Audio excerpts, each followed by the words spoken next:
प्रातःकाल सूर्योदय का समय होता है। चारों तरफ प्रकाश ही प्रकाश फैलना प्रारंभ हो जाता है। सभी संत जागृत अवस्था में अपने आप को अवस्थित करना प्रारंभ कर देते हैं। प्रतिक्रमण प्रतिलेखन का कार्य संपादित होने प्रारंभ हो जाते हैं। जब सूर्य एक मुहूर्त चढ़ जाता है, साधु साध्वियाँ अपने नवकारसी पालने के लिए पानी आहार ग्रहण करने के लिए अपनी तैयारियां करना प्रारंभ कर देते हैं। देवभद्राचार्य ने अपने शिष्यों को कहा, जाओ चित्रकूट में गोत्री करके आओ और आज अपने जो अतिथि संत पधारे हुए हैं मुनि सोमचंद्र पूरे संघ को अपनी तरफ से आज सबका स्वागत अभिनंदन करना है। आहार पानी अपनी तरफ से ही सबको हम कराएंगे। आज इनको कोई भी काम और काज है वह नहीं करवाना है। देवभद्राचार्य का आदेश मिलते ही संत लोग गोचरी के लिए परिभ्रमण करना प्रारंभ कर देते हैं। थोड़ी देर में गोचरी लेकर संत पधार जाते हैं और आज बहुत बड़ा संघ इकट्ठा हुआ था और सभी ने एक साथ के अंदर मिलकर प्रातः काल की नवकारसी पालने की भावनाएं अभिव्यक्त करना प्रारंभ की। सभी ने मिलकर एक साथ के अंदर नवकारसी पालना प्रारंभ करते हैं। उस समय जो आनंद की अनुभूति संघ के प्रत्येक सदस्य को हो रही थी वह अवर्णनीय बनती जा रही थी। जब कार्य संपन्न हो जाता है, सारा कार्य धीरे धीरे परिसंपन्न होता है। मुनि सोमचंद्र है निवेदन करते हैं, भद्राचार्य आप कितना हमारे प्रति कार्य कर रही हैं। क्या हम इस कार्य से आपकी इस करुणा से, दया से, मेहरबानी से अपने आप को कभी हम इस ऋण से उऋण बनाने में सफलता प्राप्त कर पाएंगे क्या?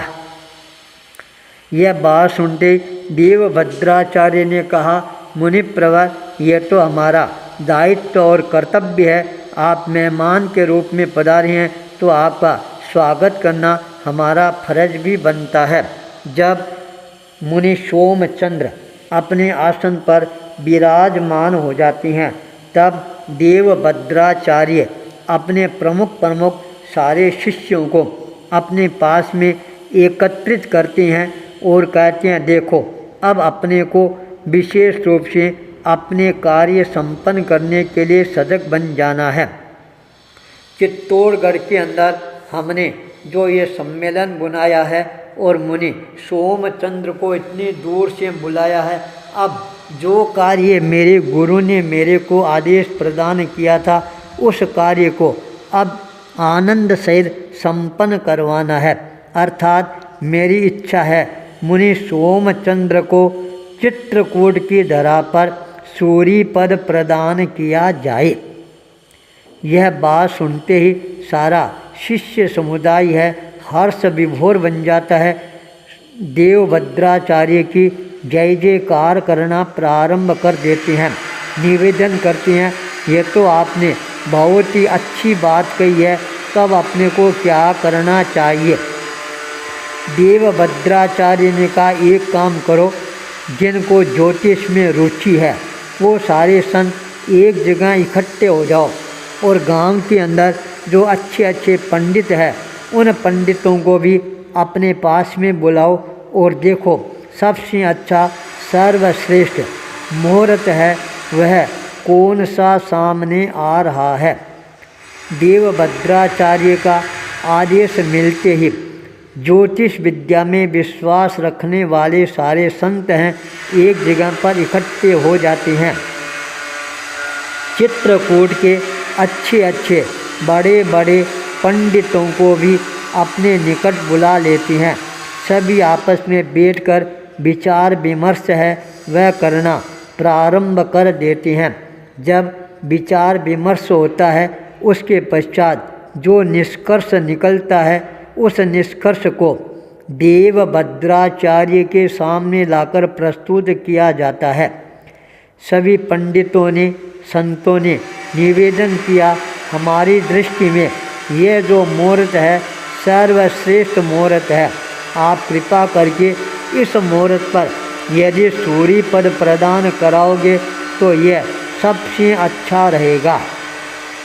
देवभद्राचार्य उस मुहूर्त को अपने हाथ में लेकर देखते हैं और सभी पंडितों के साथ, संतों के साथ मुनि सोमचंद्र के निकट पहुँचते हैं। विनम्रता के साथ निवेदन करते हैं, हम आपको सूर्य पद पर प्रतिष्ठित करना चाहते हैं।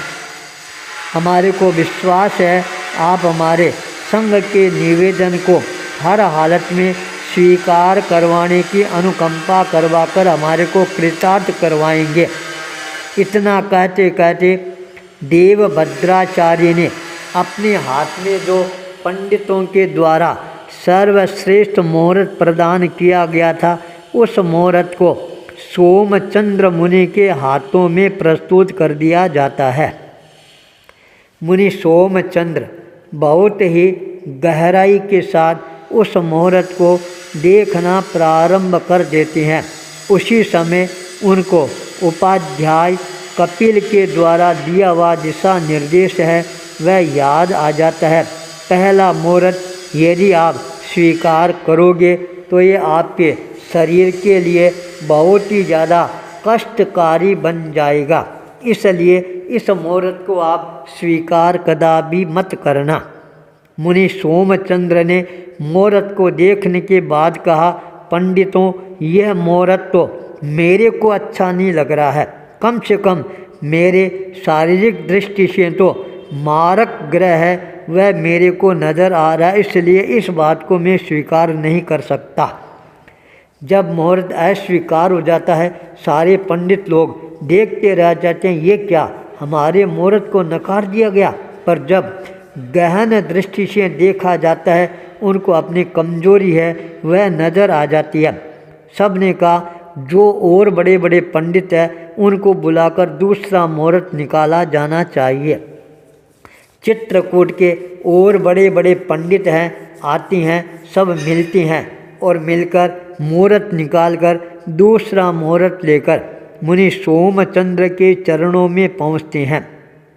बड़े बड़े पंडित लोग, धुरंधर लोग सारे सामने बैठे हैं। सोमचंद्र ने देखते हुए कहा, पंडितों यह मुहूर्त भी हमारे लायक नहीं है, क्योंकि यह मुहूर्त काल का मुहूर्त है। इस समय यदि मैंने अपना पद स्वीकार किया है तो मेरा संग है यह छिन्न भिन्न हो जाएगा।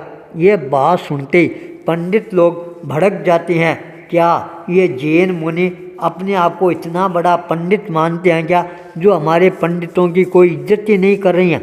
उस समय एक वयोवृद्ध पंडित ने कहा, बात तो सोमचंद्र मुनि की बिल्कुल सही है और हमारे को भी ध्यान देने का प्रयास करना चाहिए। तत्काल निर्णय हुआ, एक बार गंभीरता के साथ पुनः अच्छा मुहूर्त देखा जाए। उस समय मुनि सोमचंद्र की कुंडली को सामने रखा जाता है। उनका जन्म है 1132 में होता है, दीक्षा है 1141 में होती है। उन दोनों को सामने रखकर जब मुहूर्त का चयन होता है उस समय वयोवृद्ध उस पंडित ने कहा, हाँ अब अपन जो मुहूर्त निकालेंगे वह सर्वश्रेष्ठ मुहूर्त होगा। मुहूर्त निकालकर देवभद्राचार्य के हाथों में प्रस्तुत किया जाता है। देवभद्राचार्य पूरे संघ की तरफ से मुनि सोमचंद्र को आग्रह करते हैं, हमारा निवेदन है ये मुहूर्त आप स्वीकार करवाने की अनुकंपा करवाएं। बैसाख कृष्णा छठ का दिन 1159 शनिवार का दिन है, यह सर्वश्रेष्ठ दिन है। यह बात सुनते ही सोमचंद्र के आंखों में चमक आ जाती है और कहते हैं, हाँ देवभद्राचार्य यह मुहूर्त सर्वश्रेष्ठ मुहूर्त है और आपके मुहूर्त को मैं स्वीकार करने के लिए मनाही भी नहीं कर सकता हूँ। यह बात सुनते ही चारों तरफ हर्ष ध्वनि है वह गुंजायमान होने प्रारंभ हो जाती है। शुभ मुहूर्त में सूरी पद प्रदान करने की तैयारियां प्रारंभ हो जाती है। आचार्य भूपेंद्र।